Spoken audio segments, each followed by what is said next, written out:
பிரதமர் மோடியின் சீன பயணம் புத்துயிர் பெறுகிறதா இந்தியா சீனா உறவு? இந்திய பிரதமர் மோடி 2 நாள் பயணமா சீனா செல்ல இருக்கிறது. இந்தியா சீனா இடையேயான உறவு மீண்டும் புத்துயிர் பெற்றிருக்கிறதா பார்க்கப்படுற அதே சமயம் அமெரிக்க அதிபர் டிரம்போட வரி விதிப்பு நடவடிக்கையோட எதிரொலியாகவும் இந்த உறவு புத்துயிர் பெற்றிருக்கிறதாவே பார்க்கப்படுது. டிரம்போட வரி விதிப்புக்கு உலக நாடுகள் கண்டனங்கள் தெரிவிச்சிருக்கிற நிலையில பிரிக்ஸ் நாடுகளோட பிரதமர் பேசி இருந்ததும் அதை தொடர்ந்து சீனாவோட SCO மாநாட்டில் பங்கேற்கிறதுக்காக 7 ஆண்டுகளுக்கு பிறகு சீனாவுக்கு பயணிக்க இருக்கிறதும் பல்வேறு விவாதங்களுக்கு வழிவகை செஞ்சிருக்கு. சீனாவுடனான வர்த்தகத்தை எல்லை ஆக்கிரமிப்பு பிரச்சனைகளால சில ஆண்டுகளா இந்தியா நிறுத்தி வச்சிருந்த நிலையில இப்போ மீண்டும் தொடங்குறதுக்கான ஒப்பந்தங்களை மேற்கொண்டிருக்கிறதும் கவனம் பெறுது. கூடவே SCO மாநாட்டில் பங்கேற்க உள்ள மற்ற உலக நாடு தலைவர்களோட பிரதமர் மோடி மேற்கொள்ள போற பேச்சுவார்த்தையும் கவனம் பெறுது. அமெரிக்காவோட வரி விதிப்புக்கு அடுத்து சீனாவோட இந்தியா நெருக்கம் காட்டுறதாகவும் இந்திய எல்லையை பாகிஸ்தான் ஆக்கிரமிச்சா மட்டும் ராணுவ நடவடிக்கைகள் மேற்கொள்ளுற மத்திய அரசு சீனாவோட ஆக்கிரமிப்புக்கு பேச்சுவார்த்தை மேற்கொள்ளுறது ஏன்னோ எதிர்க்கட்சிகள் தொடர்ந்து முன்வைக்கிற கேள்விகளையும் கவனிக்க வேண்டியிருக்கு. 7 ஆண்டுகளுக்கு பிறகு சீனா செல்லும் பிரதமர் மோடி புத்துயிர் பெறுகிறதா இந்தியா சீனா உறவு? அமெரிக்காவின் வரி விதிப்பிற்கு எதிராக அணி திரட்டுகிறதா சீனா? எல்லை ஆக்கிரமிப்பில் சீனாவுடன் சமரசம் செய்கிறதா இந்தியா? இதையெல்லாம் தான் ஸ்பாட்லைட்ல பார்க்க போறோம். ஆகஸ்ட் 29 மற்றும் 30 2 நாள் பயணமா ஜப்பானுக்கு பயணிக்கிற பிரதமர் மோடி 15வது இந்தியா ஜப்பான் வருடாந்திர உச்சி மாநாட்டில் பங்கேற்கிறாரு. அங்கிருந்து ஆகஸ்ட் 31 மற்றும் செப்டம்பர் 1 ஆகிய தேதிகளில் சீனாவோட டியான்ஜின் நகரில் நடைபெறும் ஷாங்காய் ஒத்துழைப்பு உச்சி மாநாட்டில் பங்கேற்க சீனாவுக்கு பயணிக்க இருக்காரு. சீன அதிபர் ஜி ஜின்பிங்கோட அழைப்பின் பேர்ல SCO மாநாட்டில் பிரதமர் மோடி கலந்துக்கிறதா இந்திய வெளியுறவு அமைச்சகம் தெரிவிச்சிருந்தாலும் இரு நாடுகளுக்கு இடையேயான எல்லை பிரச்சனைகள் குறித்தும் சமீப காலங்களா விரிசல் ஏற்பட்டிருக்க இரு நாட்டு உறவுகளை மீண்டும் மீட்டெடுக்கிறது குறித்தும் விவாதிக்கப்படும்னு எதிர்பார்க்கப்படுது.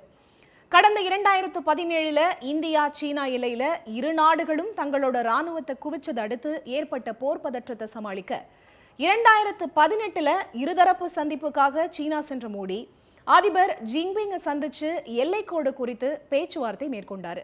அதுக்கடுத்து மோடியோட அழைப்பை ஏற்று 2019 இந்தியா வந்த சீன அதிபர் ஜின்பிங் அந்த சந்திப்புக்கான இடமா மாமல்லபுரத்தை தேர்வு செஞ்சாரு. இந்தியா சீனா இடையேயான உறவை மேம்படுத்த மேற்கொள்ளப்பட்ட இந்த சந்திப்பு உலக நாடுகள் மத்தியில பெரும் கவனத்தை ஈர்த்துச்சு.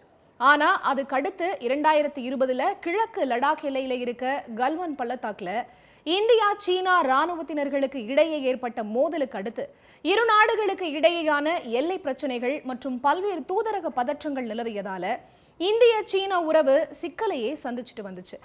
இந்த நிலையில மோடியோட சீன பயணம் இரு நாடுகளுக்கு இடையேயான சிக்கல்கள் மற்றும் எல்லை பிரச்சனைகளுக்கு தீர்வு எட்டப்படும்னு எதிர்பார்ப்புகளை ஏற்படுத்தியிருக்கு. அமெரிக்க அதிபர் டிரம்போட சமீபத்திய இறக்குமதி வரி விதிப்பு சர்வதேச அளவுல எதிர்ப்புகளை சந்திச்ச நிலையில ஏற்கனவே பிரிக்ஸ் நாடுகளோட மோடி பேசி இருந்த நிலையில இப்போ மேற்கொள்ள போற சீன பயணமும் கவனத்தை ஈர்த்திருக்கு. கூடவே இரு நாட்டு உறவை மேம்படுத்துற விதமா ஆகஸ்ட் 19ஆம் தேதி இந்தியா சீனா இடையே மூடப்பட்ட உத்தரகாண்ட், ஹிமாச்சல பிரதேசம், சிக்கிம்ல இருக்க 3 எல்லை வர்த்தகத்தை மீண்டும் தொடங்குறது, கொரோனா தொற்று காரணமா நிறுத்தப்பட்ட நேரடி விமான சேவையை மீண்டும் தொடங்குறது, 2 நாட்டுக்கும் பயணிக்க விசா வழங்குறத எளிதாக்குற ஒப்பந்தம், 2026 இருந்து கைலாஷ் மானசரோவர் யாத்திரையை விரிவாக்கம் செய்கிறது உள்ளிட்ட 12 முக்கிய ஒப்பந்தங்கள் மேற்கொள்ளப்பட்டிருக்கு. அதே சமயம் இந்தியாவோட பிரம்மபுத்திரா ஆற்றுல சீனா கட்டுற மெகா அணைக்கு இந்தியா எதிர்ப்பு தெரிவிச்சதை அடுத்து அதுக்கு தீர்வு காணுற நடவடிக்கைகளையும் முன்னெடுக்கிறதாவும் சீனா தெரிவிச்சிருக்கு. கூடவே உரங்கள், அரிய வகை பூமி கனிமங்கள், சுரங்கப்பாதை எந்திரங்கள் உள்ளிட்டவற்றுக்கு ஏற்றுமதி கட்டுப்பாடுகளை சீனா நீக்கி இருக்கிறதாவும் உறுதியளிச்சிருக்கு. 2024-25 சீனாவுடனான இந்திய வர்த்தக பற்றாக்குறை $99.2 பில்லியன் பதிவாகி இருந்தது குறிப்பிடத்தக்கது. இந்த பற்றாக்குறையை சரி செய்ய வர்த்தக மற்றும் முதலீடுகளை மேம்படுத்தி இரு நாடுகளுக்கும் பொருளாதார நன்மைகளை கொடுக்கவே இந்த முயற்சிகள்னு தெரிவிக்கப்படுது. ஆனா இந்த நடவடிக்கைகள் எல்லாம் ட்ரம்போட வர்த்தக கட்டுப்பாடுகள் மற்றும் இந்தியாவுக்கு விதிக்கப்பட்ட 50% வரிக்கு அடுத்து முன்னெடுக்கப்பட்டிருக்கிறதும் கவனிக்க வேண்டியிருக்கு. இந்தியாவுக்கு அண்டை நாடான பாகிஸ்தான் இந்தியாவோட எல்லைகள் மற்றும் காஷ்மீர் பகுதிகளில் ஆக்கிரமிப்பு செஞ்சிருக்கிறதா தொடர்ந்து குற்றம் சாட்டி வருது மட்டும் இல்லாம பல்வேறு ராணுவ தடுப்பு நடவடிக்கைகளையும் மத்திய அரசு மேற்கொண்டு வருது. ஆனா இந்தியாவோட இன்னொரு எல்லையான அருணாச்சல பிரதேசம் மற்றும் அதை சுற்றி இருக்க பகுதிகளை சீன ராணுவத்தினர் தொடர்ந்து ஆக்கிரமிப்பு செஞ்சுட்டு வர்றது மட்டும் இல்லாம அங்க குடியிருப்புகளை நிறுவி மாகாணங்களாவும் அறிவிச்சிட்டு வராங்க. கூடவே சீன வரைபடத்தை தங்களோட நிலமாவும் அதுக்கு உரிமை கோரிட்டும் வராங்க. ஆனா இது தொடர்பா தொடர் பேச்சுவார்த்தையில மட்டுமே மத்திய அரசு மேற்கொள்றதை தவிர எல்லை ஆக்கிரமிப்புக்கு தகுந்த நடவடிக்கையை அரசு ரீதியா கையாளாமலே இருக்கிறதாவும், இந்தியா சீனா எல்லையில 2000 சதுர கிலோமீட்டர் இந்திய நிலத்தை சீனா ஆக்கிரமிச்சிருக்கிறதாவும் எதிர்க்கட்சி தலைவர் ராகுல் காந்தி உள்ளிட்டோர் தொடர் குற்றச்சாட்டுக்களை முன்வச்சிட்டும் வராங்க.